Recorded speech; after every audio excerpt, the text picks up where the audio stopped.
नमस्कार। आज हम डिस्कस करेंगे एचपीएसएससी का प्रीवियस पेपर। ये जो एचपीएसएससी का प्रीवियस पेपर है, इसका हम इंडिया जीके का सेक्शन जो है वो डिस्कस करेंगे और डिटेल से डिस्कस करेंगे, ताकि आपको जो है आपके आने वाले एग्जाम में हेल्प मिल सके, जैसे कि पहले भी मिलती रही है।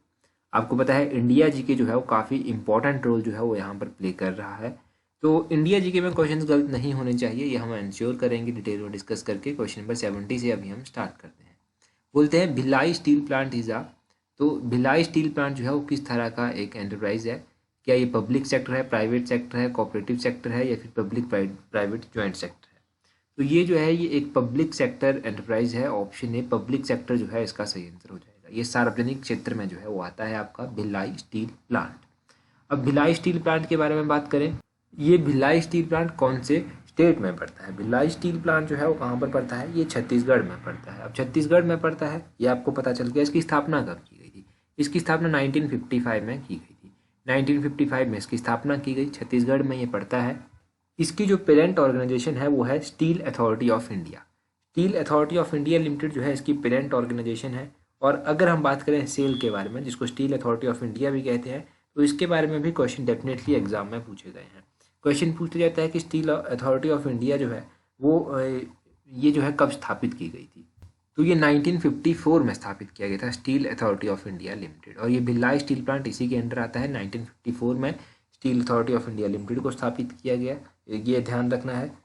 अगला, इसका हेडक्वार्टर ही अगर पूछ लिया गया स्टील अथॉरिटी ऑफ इंडिया का, तो न्यू दिल्ली में इसका हेडक्वार्टर है, वो भी ध्यान रख लीजिए।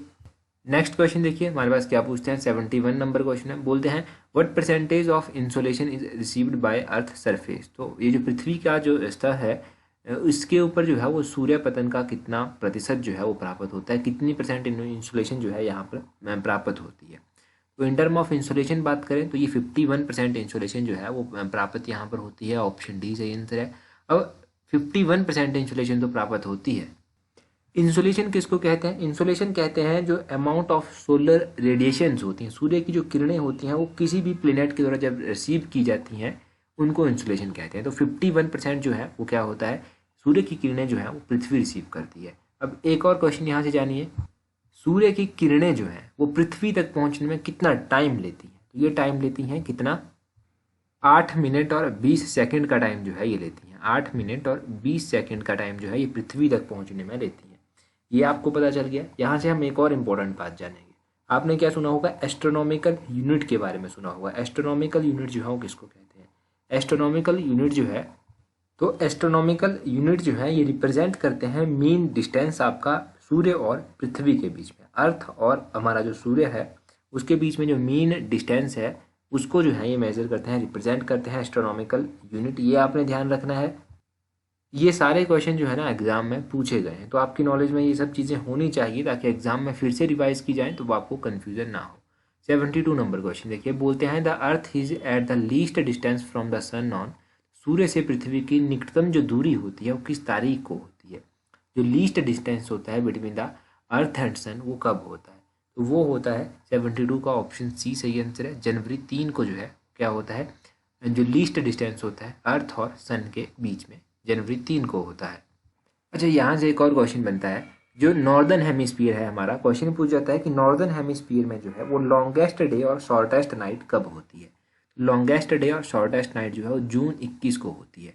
जून 21 को क्या होता है? लॉन्गेस्ट डे और शॉर्टेस्ट नाइट होती है। जून 21 को जो है वो योगा डे भी मनाया जाता है, इंटरनेशनल योगा डे। ये भी आपने ध्यान रखना है। अच्छा, एक और क्वेश्चन यहाँ से बन गया। क्वेश्चन आपके लिए क्या बना? क्वेश्चन ये बना कि शॉर्टेस्ट डे जो है वो कब होता है नॉर्दर्न हेमिस्फीयर में? जो लॉन्गेस्ट डे है वो तो जून 21 को होता है। शॉर्टेस्ट डे जो है वो 22 दिसंबर को होता है। तो 22 दिसंबर भी आपने साथ में ध्यान रखना है कि 22 दिसंबर को जो है वो शॉर्टेस्ट डे होता है अपने नॉर्दर्न हेमिस्फीयर में। सारे क्वेश्चन यहाँ से जान लिए। अगला क्वेश्चन देखिए, 73 नंबर क्वेश्चन है। 73 नंबर क्वेश्चन में क्या बोलते हैं? बोलते हैं the jet stream is found in? Jet stream जो है वो कहाँ पर पाई जाती है, कौन सी लेयर में पाई जाती है? आपको पता है अलग अलग लेयर है। जेट स्ट्रीम जो है वो कहाँ पर पाई जाती है? ट्रोपोस्फियर में पाई जाती है। ऑप्शन ए सही आंसर है, ट्रोपोस्फियर। ट्रोपोस्फियर में जेट स्ट्रीम जो है वो पाई जाती है। क्वेश्चन ये बन जाता है यहाँ से कि हमारे एटमॉस्फेयर में जो है वो अलग अलग लेयर्स आती हैं, जैसे कि ट्रोपोस्फियर है, स्ट्रेटोस्फियर है, मेजोस्फियर है, आइनोस्फियर है, एक्सोस्फियर है। ये सारी अलग अलग लेयर्स आ जाती हैं। जितने भी मौसम से रिलेटेड जो चेंजेस होते हैं वो कौन सी लेयर में होते हैं? जैसे आजकल बारिश का मौसम है, वो कौन सी लेयर में होगा? ऑल वेदर रिलेटेड चेंजेस जो हैं, बारिश हो गया, धूप हो गया, ये सारे के सारे ट्रोपोस्फियर में ही आते हैं। ट्रोपोस्फियर से रिलेटेड ये भी ध्यान रखना है। एक तो जेट स्ट्रीम्स हो गया, दूसरा आपका ऑल वेदर जो रिलेटेड फिनोमिनाज होते हैं वो सारे यहाँ पर होते हैं। और तीसरे नंबर पर क्वेश्चन आपसे ये पूछ लिया जाएगा कि सबसे नियरेस्ट जो अर्थ सरफेस के कोई लेयर है तो वो कौन सी है, तो वो भी आपकी ट्रोपोस्फियर ही है। Nearest layer to earth surface कौन सी है, वो ट्रोपोस्फियर ही है। तो ये आपको पता चल गए सारे के सारे इंपॉर्टेंट क्वेश्चन ट्रोपोस्फियर से रिलेटेड जो भी बनते हैं यहाँ पर। अगला क्वेश्चन देखिए, अगले क्वेश्चन में बोलते हैं the percentage of oxygen in the atmosphere is approximately. तो एटमोसफेयर जो हमारा है वहाँ पर ऑक्सीजन की मात्रा आपको बतानी है कि कितनी % ऑक्सीजन जो है वहाँ पर पाई जाती है। ऑक्सीजन की मात्रा की बात करेंगे, कितनी % ऑक्सीजन पाई जाती है, तो वो पाई जाती है आपका 20%। ऑप्शन बी सही आंसर। एग्जैक्टली कितनी पाई जाती है, एग्जैक्टली ये 20.95% जो है वो पाई जाती है। 20.95% जो है ये एग्जैक्टली पाई जाती है, ये ध्यान रखना है। सबसे अधिक मात्रा जो है वो कौन सी गैस की, सबसे अधिक मात्रा है आपकी नाइट्रोजन की। नाइट्रोजन का परसेंटेज कितना है, नाइट्रोजन का परसेंटेज है 78.09%। कितना, 78.09%। दूसरे नंबर पर नाइट्रोजन के बाद कौन सी आती है, ऑक्सीजन आती है। और आर्गन गैस है, एक आर्गन गैस का जो है वो कितनी % पाई जाती है, इसकी परसेंटेज पाई जाती है 0.93%। कार्बन डाइऑक्साइड का भी ध्यान रखना है आपको, CO2 जो है हमारा है, कार्बन डाइऑक्साइड की कितनी % यहाँ पर पाई जाती है, तो कार्बन डाइऑक्साइड का 0.03% जो है यहाँ पर पाया जाता है। तो ये आपने सारी की सारी गैसेस ध्यान रख ली ना कि कौन कौन सी गैस जो है कितने % यहाँ पर पाई जाती है। तो अब आपको कन्फ्यूजन नहीं रहना चाहिए यहाँ पर गैसेस से रिलेटेड कोई भी क्वेश्चन पूछा जाए आप एग्जैक्टली आंसर कर पाएँ। 75 नंबर क्वेश्चन में बोलते हैं which type of rainfall is often accompanied with the lightning and thunder. जब बिजली चमकती है और जो थंडर होता है, तूफान जैसा आ जाता है बादल, तो उस टाइम जो है वो कौन से प्रकार की वर्षा होती है, उस टाइम जो है वो कन्वेक्शनल रेन होती है। कन्वेक्शनल रेन आपने ध्यान रखना है, ऑप्शन बी कन्वेक्शनल रेन जो है उस टाइम होती है। अब कन्वेक्शनल रेनफॉल के बारे में थोड़ा सा जान लीजिए। ये रेनफॉल जो है, ये जो आपका लाइटनिंग होती है और थंडर स्टॉर्म होता है उसको अपने साथ लेकर आती है। और ये होती क्यों है और किस रीजन में होती है, तो ये इक्वेटर के समीप होती है। और होती कब है, ये आफ्टरनून में होगी। और इसका होगी क्यों, ये जब कांस्टेंट हीट होती है ना, टेम्परेचर बहुत हाई होता है, ह्यूमिडिटी जो है वो बहुत ज़्यादा बढ़ जाती है, तो उस टाइम जो है ये होती है। और जो इक्वेटर के समीप का जो रीजन होता है वहाँ पर ये अक्सर देखने को मिलती है कन्वेक्शनल रेनफॉल। और भी टाइप के रेनफॉल्स है, जैसे कि ओरोग्राफिक रेनफॉल हो गया, साइक्लोनिक रेनफॉल हो गया। परंतु फिलहाल आप कन्वेक्शनल रेनफॉल के बारे में थोड़ा सा जान लीजिए, जो मैंने आपको बताया इंपॉर्टेंट है। आगे 76 क्वेश्चन में पूछते हैं oceanic tidal waves which result from earthquakes are known as. तो भूकंप के कारण समुद्री ज्वारीय तरंगें कहलाती हैं। तो भूकंप के कारण जो समुद्री ज्वारीय तरंगें होती हैं उनको किस नाम से जाना जाता है, उनको क्या कहते हैं, उनको जो है सुनामी के नाम से जाना जाता है। ऑप्शन डी जो है वो सुनामी इसका सही आंसर होगा। यहाँ से थोड़ा सा हम ट्रॉपिकल साइक्लोन्स के बारे में जान लेते हैं। देखो ट्रॉपिकल साइक्लोन्स में यहाँ पर टॉर्नेडो दिया गया है ऑप्शन में। टॉर्नेडो जो है वो कहाँ पर होता है, एक टॉर्नेडो किस नाम से जान, ट्रॉपिकल साइक्लोन जो होता है कोस्टल एरिया ऑफ यूएस, उसको जो है वो टॉर्नेडो कहते हैं। ये आपको पता चला। हरिकेन यहाँ पर दिया गया है, तो हरिकेन जान लीजिए जो आपका कैरिबियन आइलैंड है, कैरिबियन आइलैंड में जो ट्रॉपिकल साइक्लोन है उनको हरिकेन्स के नाम से जाना जाता है। इसी तरह जो है वो इंडियन ओशियन में ट्रॉपिकल साइक्लोन को जो है वो साइक्लोन के नाम से ही जाना जाता है। और चाइना सी में जो है वो ट्रॉपिकल साइक्लोन को जो है वो टाइफून्स के नाम से जाना जाता है। जो नॉर्थ वेस्ट ऑस्ट्रेलिया है आपका, वहाँ पर ट्रॉपिकल साइक्लोन को उसको जो है वो विलीज के नाम से जाना जाता है। तो ये मैंने बेसिक से आपको कुछ बता दिया। सुनामी के बारे में तो आपको पता चल गया। आगे देखिए 77 नंबर क्वेश्चन बोलते हैं which vegetation is associated with Argentina. इनमें से कौन सी ऐसी वेजिटेशन है जो अर्जेंटीना के साथ जो है वो जुड़ी हुई है।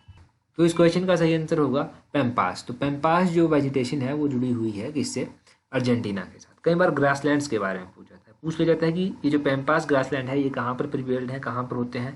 तो पैम्पास जो है वो अर्जेंटीना के ग्रासलैंड है, ये आपको पता होना चाहिए। प्रेरीज दिया गया है यहाँ पर, तो प्रेरीज जो है वो नॉर्थ अमेरिका के ग्रासलैंड है, ये आपको ध्यान रखना है। इसके अलावा ग्रासलैंड्स और भी हैं, जैसे कि वेल्ड हो गया साउथ अफ्रीका का है, डाउन ऑस्ट्रेलिया का है, स्टीपी जो है वो यूरेशियन रीजन का है। स्टीपी के अलावा जो है ब्राज़ील में जो है वो कैंपोस नाम से ग्रासलैंड है। तो ये ग्रासलैंड्स के बारे में भी जान लिया। आगे बोलते हैं which is not a Scandinavian country. तो इनमें से कौन सी जो है वो स्कैंडिनेवियन कंट्री नहीं है, स्कैंडिनेवियन देश नहीं है। 78 का जो है वो ऑप्शन है बेल्जियम जो है वो सही आंसर हो जाएगा। बेल्जियम एक स्कैंडिनेवियन जो है वो कंट्री नहीं है। तो इसमें आप जान लीजिए कि डेनमार्क हो गया आपका, नॉर्वे हो गया, स्वीडन हो गया, आइसलैंड हो गया, फिनलैंड हो गया, ग्रीनलैंड हो गया, और भी बहुत सारी कंट्रीज़ हैं जो इसमें आती हैं। परंतु कुछ मैंने इंपॉर्टेंट और आसान से नाम आपको बता दिए ताकि एग्ज़ाम में आप एलिमिनेट ऑप्शंस को कर पाएँ। ये तो पता चला आपको कि यहाँ पर स्कैंडिनेवियन कंट्री कौन सी है। बेल्जियम भी ऑप्शन में दिया गया है। बेल्जियम की कैपिटल कहाँ पर है? बेल्जियम की कैपिटल है ब्रुसेल्स में। ब्रुसेल्स में बेल्जियम की कैपिटल है, वो आप ध्यान रखिए। और डेनमार्क की कैपिटल कहाँ पर है? डेनमार्क की कैपिटल जो है वो कोपेनहेगन में है, ये आप ध्यान रखिए।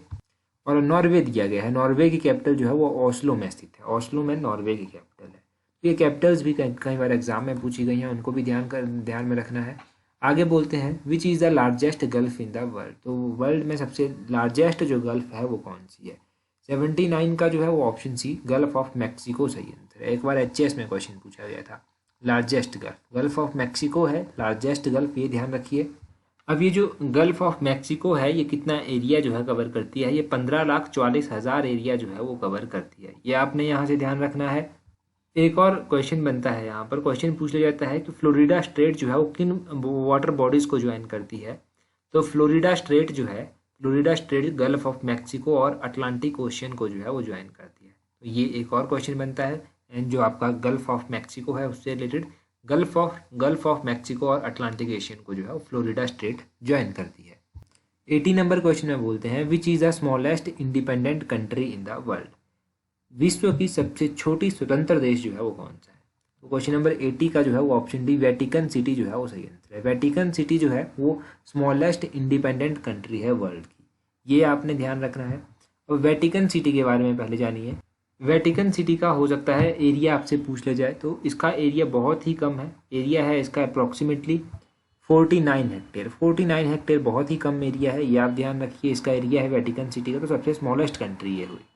यहाँ पर ऑप्शन में भूटान दिया गया है। भूटान की कैपिटल कहाँ पर है? भूटान की कैपिटल जो है वो थिम्पू में स्थित है। थिम्पू में इसकी कैपिटल स्थित है, ये पता होना चाहिए। भूटान का एरिया कितना है? भूटान का एरिया है 38,394 किलोमीटर स्क्वायर, ये ध्यान रखना है, बहुत ही कम एरिया है। ये बहुत कम एरिया है यहाँ का भी। नेपाल ऑप्शन में दिया गया है। नेपाल की कैपिटल कहाँ पर है? नेपाल की कैपिटल काठमांडू में स्थित है। और अगर आप नेपाल के एरिया के बारे में जानेंगे कि नेपाल का एरिया कितना है, तो इसका एरिया है 1,47,516 किलोमीटर स्क्वायर, ये इसका एरिया है। तो बहुत ही कम एरिया है, ये भी आपको पता चला। श्रीलंका दिया गया है ऑप्शन में। श्रीलंका की कैपिटल और श्रीलंका का एरिया। श्रीलंका की कैपिटल जो है वैसे तो कोलंबो में स्थित है, ये पता होना चाहिए। और श्रीलंका के एरिया की बात करें, कई बार इसकी लेजिस्लेटिव कैपिटल पूछी जाती है श्रीलंका की। श्रीलंका की जो लेजिस्लेटिव कैपिटल है वो आप ध्यान रखिए, वो कहाँ पर स्थित है? वो जयवर्धनपुरा कोटे में स्थित है श्रीलंका की कैपिटल। और ये जो कोलंबो है, कोलंबो इसकी एग्जीक्यूटिव कैपिटल आप कह सकते हैं, जुडिशियल कैपिटल इसकी कह सकते हैं, कोलंबो में है। और लेजिस्लेटिव कैपिटल इसकी जयवर्धनपुरे कोटे में स्थित है। और श्रीलंका का एरिया भी बहुत ही कम है, इसका एरिया है 65,610 किलोमीटर स्क्वायर, ये आपने ध्यान रखना है। इसका एरिया भी बहुत कम है। तो ये एरिया जो है आपको डिफरेंट कंट्रीज़ का यहाँ से पता चल गया। अभी आप मुझे इंडिया का एरिया कितना है, इंडिया का एरिया आप कमेंट करके जल्दी से बता दीजिए कि इंडिया का एरिया कितना है।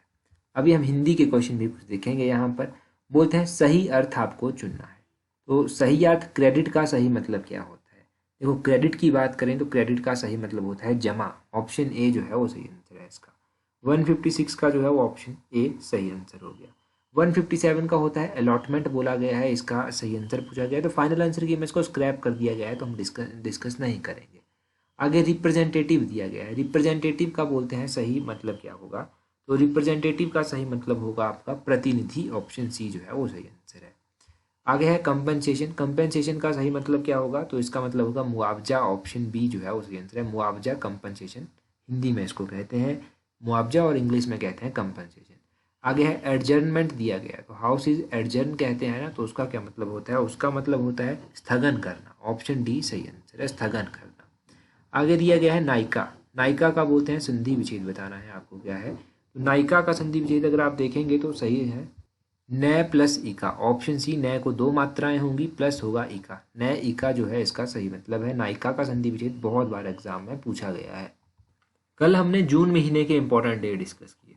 तो जून महीने के इंपॉर्टेंट डेज में आप मुझे कमेंट करके बता दीजिए कि नेशनल स्टैटिस्टिक्स डे जो है वो कब मनाया जाता है। नेशनल स्टैटिस्टिक डे जो है वो कब मनाया जाता है, ये आप मुझे कमेंट करके बता दीजिए। और एक क्वेश्चन मैंने आपसे पूछा था कि 24 मई को कौन सा डे मनाया जाता है, तो 24 मई को कॉमनवेल्थ डे जो है वो मनाया जाता है। कल पूछा था तो बहुत कम कमेंट आए थे इसके रिगार्डिंग।